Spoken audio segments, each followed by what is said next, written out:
Welcome to Live from Lockdown Library, presented by Bookworm Goa, with your hosts Nayan and Anandita.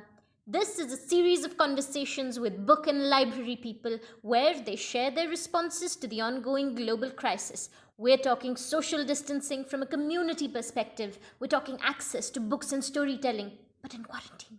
The hope here is to find ways together to reimagine the library, to think of it as a vital, evolving, transcendent space that can both hold and give voice to this moment of intense uncertainty. Presenting live from Lockdown Library. Hi, I'm Anandita, a library educator with Bookworm, and today I'm speaking with Beena Choksi, who is associated with Sayog, a community-based organization in Mumbai that has faith in non-formal and informal educational endeavors to bring about social change. Good evening, Beena, and thank you so much for joining us today. Good evening, Anandita. Beena, we want to begin with the current COVID-triggered lockdown situation, which is in progress, where many of us have been largely confined to our homes and to the virtual world. And over the past week, there has been a sudden explosion of online-related content, such as read aloud, storytellings, webinars, podcasts, and so much more. What are your thoughts on this outbreak of online content in the field of library work? So Anandita, I think this was bound to happen given the situation where, we all were not able to do things offline. And so online became the next best way to carry on our work. The only thing is to mention that in the last week, there seems to have been an explosion. For us, at least for us, or for me personally, when I was exploring this space, I found that starting sometime in early April, actually, I started noticing people using past few weeks, I think. Yes. Past few weeks. And in fact, we at that point were being a community-based organization. Our first concern was the families and the survival challenges that they were facing. So we were dealing with relief work in terms of providing, ration kits, medicines, personal hygiene products. And although we had the children at the back of our mind and wanted to do something for them, we weren't quite sure how to go about it. And then I was looking at what was happening online, through other individuals and organizations, that we started getting ideas.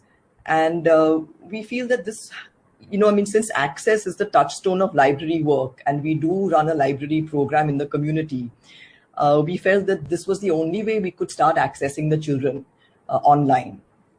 So that is how we started exploring this space and, thinking of what we can do. Beena, you mentioned that initially you all started engaging with relief work as the need of the hour, and we are witnessing many library groups and literacy and field organization groups who are engaging with relief work at this time. Often they are the first call organization in their area, feel that this is what they must do currently during this situation. Right. So what do you think about this in light of a vision for libraries? So, that's a very pertinent question, Anandita, because, a library has many facets to it. And while we do focus on, of course, access to books for children, for reading, I think given the crisis that we're in and the needs of the community, we're realizing that we need to become, also have an aspect which is equally strong, which is becoming an information hub for the community, where they can reach out and find out about resources which otherwise they're not able to access. So becoming a resource hub, an information hub, which goes beyond reading, I think has become the need of the hour, considering we are going to witness more of these crisis situations, I feel, in the future. Okay, thank you. So this is quite a testing time in so many ways for so many communities and people, and it's asking us to examine our own vision and whom we want to work with, why, how, and so much more. Do you agree? And how does this apply to us in the library space? Oh, absolutely. I think we need to reconsider the way we've been working, envision it. Um, I think one of the things that strikes me is that, usually when we have a library program or a community-based library, we look at it as a physical space. And of course, there are facets to it, like having a mobile library program where we try to reach out to different areas in the community. But I think that is what we need to build up more in terms of moving from a centralized model to a more distributed model. So just to share a little bit about what we have been doing, we faced a challenge with our community-based library in Sahyog, in terms of finding a space to rent and to operate from a single space.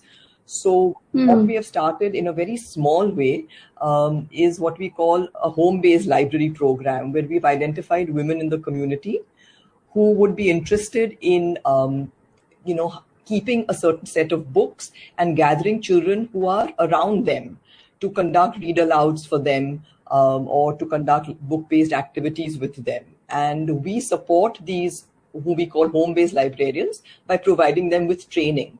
Now, this came Okay. great use at this point, because since we were not able, we were not running a single space which children could access, because we had these various homes in the community, we reached out to them and to these women. And it is through that we conducted a virtual art camp for the children. So I think the distributed model is something that we need to look at and strengthen going ahead.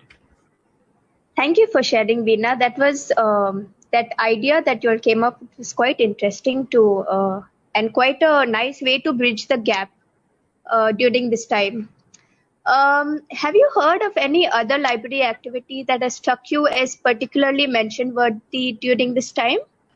I wouldn't say a library. Well, if you mean in terms of an actual library program, I'm not aware of that. But I do know that there have been individuals and who have worked, with groups, like-minded people, and have been offering things online. So there is something called the Magic Key Center for Arts and Children, and through Samina Mishra, who I know personally and professionally.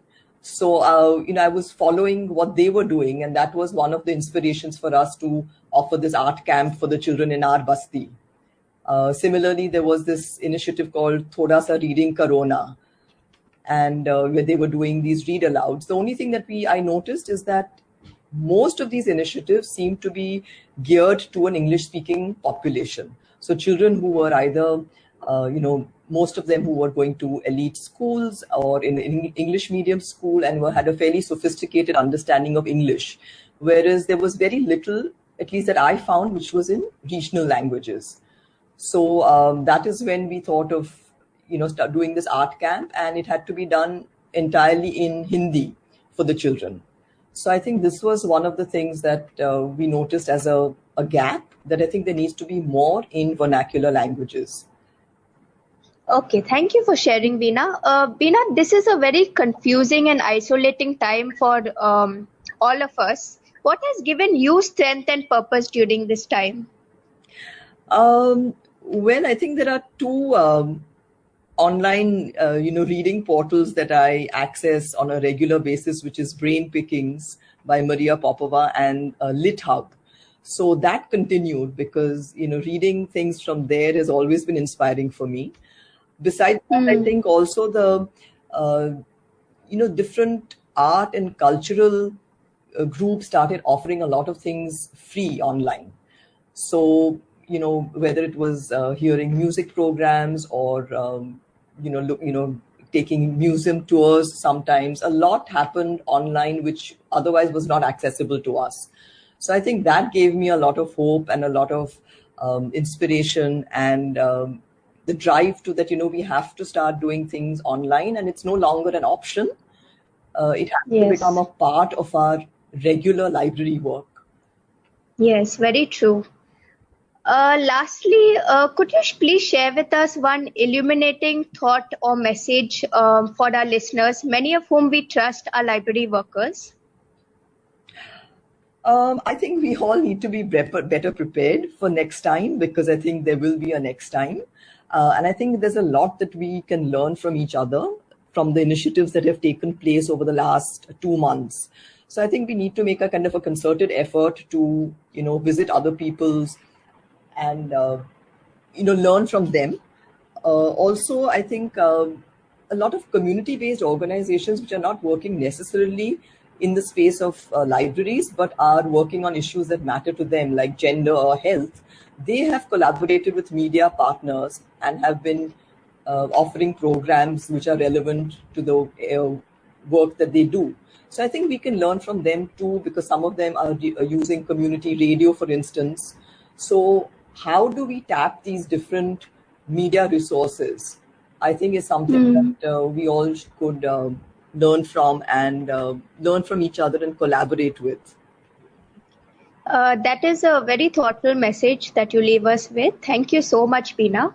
And thank you for being a part of this and sharing your experiences and your perspectives with us. It was really an honor to have you. Thank you, Anandita, and thank you to Bookworm Trust for, you know, doing this, because I think the podcast series is going to be helpful to a lot of people. This has been an episode of Live from Lockdown Library. Thank you so much for listening, and we'll catch you next week.